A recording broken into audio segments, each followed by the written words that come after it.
الحمد لله وحده والصلاة والسلام على من لا نبي بعده أما بعد فأعوذ بالله من الشيطان الرجيم بسم الله الرحمن الرحيم ولو أن قرآنا سيرت به الجبال أو قطعت به الأرض أو كلم به الموتى بل لله الأمر جميعا وقال النبي صلى الله عليه وسلم إن الله يرفع بهذا الكتاب أقواما ويدع به آخرين أو كما قال عليه الصلاة والسلام. جناب صدر لائق فخر قابل قدر علم و تقوی کے پیکر عزت معاب حضرت قاری محمد امین صاحب، حضرت مولانا محمد عمر صاحب، حضرت مولانا علی محمد صاحب اور مولانا پنچایت کے سرپنچ الحاج عبدالستار صاحب، ولی محمد صاحب و دیگر قابل صد احترام علماء کرام، محترم دوستوں، بزرگوں، عزیز بچوں،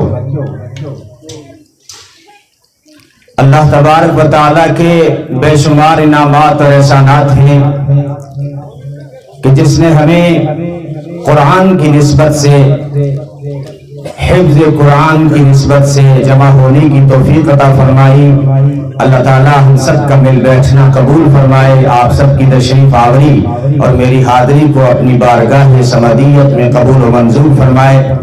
مجھے حکم ملا ہے کہ میں قرآن کی عظمت پر کچھ گفتگو کروں، کچھ بیان کروں، لیکن وقت مختصر ہے اور آپ سب جانتے ہیں رات کو بھی دیر تک جلسہ چلتا رہا. ابھی صبح سابو کے پار میں نکاح کی مجلس میں 45 منٹ گفتگو کر کے آیا ہوں، تو بیان تو طبیعت کی نشاط پہ ہوتا ہے، پھر بھی 5-10 منٹ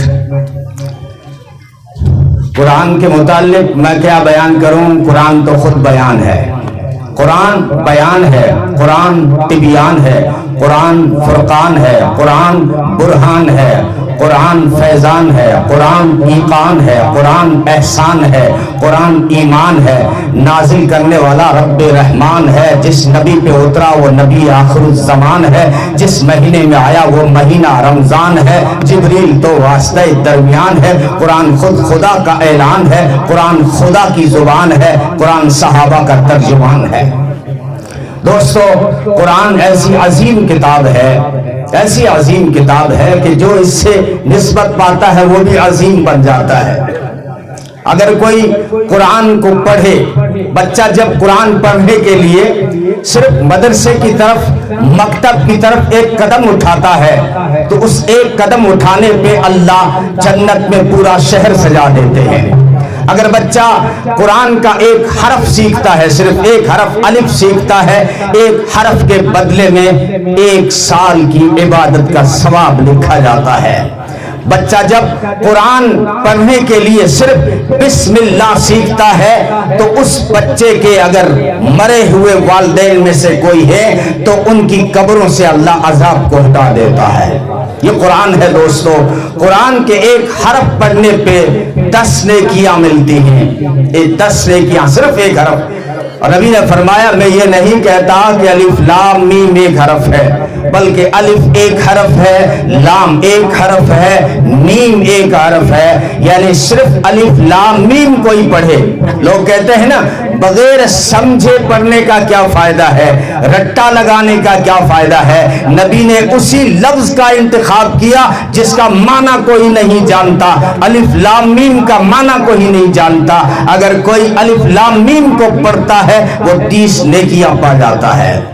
اگر کوئی قرآن کے اندر تجوید کے ساتھ اگر کوئی مہارت حاصل کرتا ہے، الماہر بالقرآن مع السفرۃ الکرام بررا، جو قرآن کا ماہر ہے، قرآن کا قاری ہے، وہ کل قیامت کے دن نبیوں کے ساتھ، نیکوکاروں کے ساتھ، نوریوں کے ساتھ اور فرشتوں کے ساتھ ہوگا۔ اور اگر کوئی قرآن کا حافظ بن جائے تو پھر اکیلا جنت میں نہیں جاتا، 10 افراد کو جنت میں لے کے جاتا ہے۔ مبارکباد دیتا ہوں ان والدین کو، ان ماں باپ کو جن کے بچے آج حافظ ہوئے ہیں، مبارکباد دیتا ہوں ان کے اساتذہ کو، مبارکباد دیتا ہوں میں ادارے کے ذمہ دار کو، مبارکباد دیتا ہوں سب مولانا گاؤں والوں کو۔ آپ نے یہاں پہ 2 حافظ جو تیار کیے ہیں، یہ انمول ہیرے آپ نے تیار کیے ہیں، دنیا ساری مل جائے ان کی قیمت نہیں چکا سکتی۔ ان فی الجنت نہرن اسمہ ریان علیہ مدینۃ من مرجان لہ 70,000 باب من ذہب و فضہ لحامل القرآن۔ جنت میں ایک نہر ہے جس کا نام ہے ریان، اس کے کنارے ایک شہر ہے جس کا نام ہے مرجان۔